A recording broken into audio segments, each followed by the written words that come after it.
But the reality of following Jesus is a cluster of epic proportions, right? Yeah. Like once you start asking questions and leaning in, things start to crumble, and that's sad and scary, and you sort of want to back off from it. Like, never mind. I mean, I've Yeah. joked on this podcast before that, like, some of these things, it's like a chaise lounge of comfort where it's like, hey, you've been, oh buddy, you've been deconstructing for so long, you should just take a little break over here on this cozy, non-question asking, cozy little couch over here, and Mm-hmm.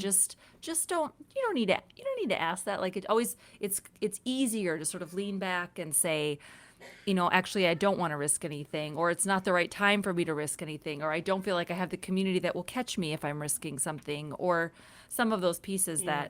that crumble. I think when you start to pull on that thread, or you stand on the ice that's going to fall from underneath you. Yeah, I And think I that's really valid because there is the truth of the matter that like you may not get to keep the people in your yeah. life that you have now. You may not get to keep the communities or the friendships that you have because not everyone is comfortable with that and not everyone is comfortable with kind of living in some of that tension. And that's just true. And I think it's the kind of the same thing. Like, what's a more honest way to live? Like, do you want to be in relationship with people who don't love you in your most vulnerable time? Like, I think that's sucks. Like, Yeah. it sucks. And I'm not even going to pretend like it doesn't.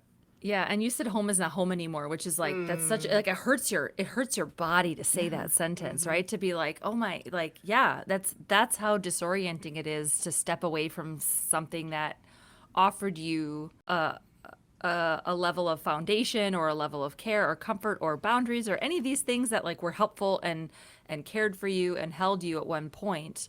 And now it's like you like break out of it, and then you don't really know. It's, Mm-hmm. yeah, like, who am I? Where do I go? How do I Yeah. belong? Do I belong? Will anybody be here?